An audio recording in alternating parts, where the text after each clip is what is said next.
സമൂഹ മനസാക്ഷിയെ നടുക്കിയ നടിയെ ആക്രമിച്ച സംഭവമുണ്ടായിട്ട് ഇന്ന് 9 വർഷം.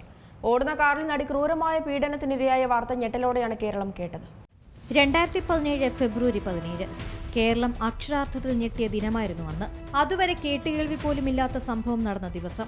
അന്ന് രാത്രിയിലാണ് തൃശൂരിൽ നിന്ന് കൊച്ചിയിലേക്കുള്ള യാത്രക്കിടെ നടി ആക്രമിക്കപ്പെട്ടത്. തുടർന്നിങ്ങോട്ട് നീതിക്ക് വേണ്ടിയുള്ള പോരാട്ടം. ഈ സംഭവങ്ങൾ സാംസ്കാരിക സിനിമാ മേഖലയിൽ ഉണ്ടാക്കിയ മാറ്റങ്ങൾ ചെറുതല്ല. മലയാള സിനിമയിൽ മാത്രമല്ല, കേരളത്തെ ആകെ പിടിച്ചുകുലുക്കിയ സംഭവമായി മാറി. ആക്രമിക്കപ്പെട്ട നടി ധൈര്യപൂർവ്വം മുന്നോട്ട് വന്നതോടെ രാജ്യത്തെ തന്നെ പ്രമാദമായ കേസുകളിലൊന്നായി മാറി. ഈ സംഭവത്തോടെ കേരളം അറിയുന്നത് ക്രൂരവും നീചവുമായ ക്വട്ടേഷൻ പീഡനത്തിന്റെ വാർത്തയാണ്. അക്രമികളിൽ നിന്ന് രക്ഷപ്പെട്ട് നടൻ ലാലിന്റെ വീട്ടിലേക്കാണ് നടിയെത്തിയത്. ഇതോടെയാണ് വിവരം പുറം ലോകം അറിയുന്നത്.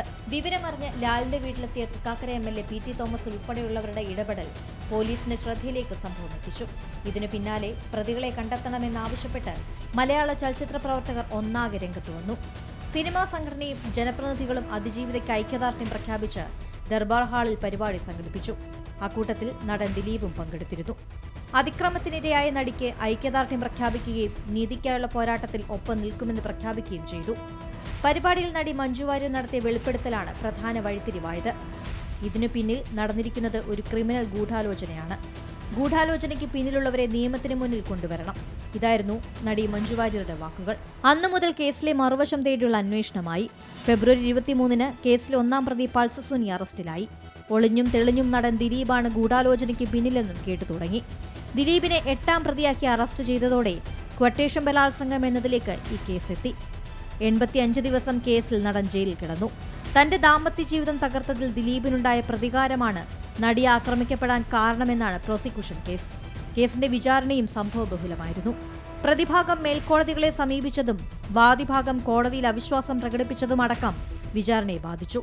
സംവിധായകൻ ബാലചന്ദ്രകുമാർ നടത്തിയ വെളിപ്പെടുത്തലുകൾ കേസിലെ തെളിവുകളെ ശക്തിപ്പെടുത്തുകയും വിചാരണയ്ക്കിടെ തുടരന്വേഷണത്തിലേക്ക് വീണ്ടും പോവുകയും ചെയ്തു. 8 വർഷം നീണ്ട വിചാരണയ്ക്കൊടുവിൽ ഡിസംബർ 8 വിധി പറയുകയും 12 ശിക്ഷ വിധിക്കുകയും ചെയ്തു.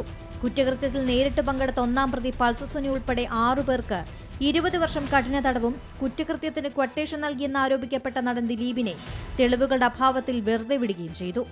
ഗൂഢാലോചന കുറ്റം തെളിയിക്കാനാവാത്തതിലെ നിരാശ പ്രോസിക്യൂഷനും അതിജീവിതയും പരസ്യമായി പ്രകടിപ്പിച്ചിരുന്നു. നിയമത്തിന്റെ മുൻപിൽ ഈ രാജ്യത്തെ എല്ലാ പൗരന്മാരും തുല്യരല്ല എന്ന തിരിച്ചറിവ് നൽകിയതിന് നന്ദി. ഇതായിരുന്നു അതിജീവിതയുടെ പ്രതികരണം. സിനിമയിലെ വനിതകളുടെ സംഘടനയായ വിമൻ ഇൻ സിനിമ കളക്റ്റീവിന്റെ പിറവിയും ഹേമ കമ്മിറ്റി രൂപീകരിച്ച് സിനിമയിലെ സ്ത്രീകൾ അനുഭവിക്കുന്ന പീഡനങ്ങളെക്കുറിച്ച് അന്വേഷണം നടത്തിയതടക്കം സംഭവങ്ങൾക്ക് കാരണമായത് ഈ കേസാണ്.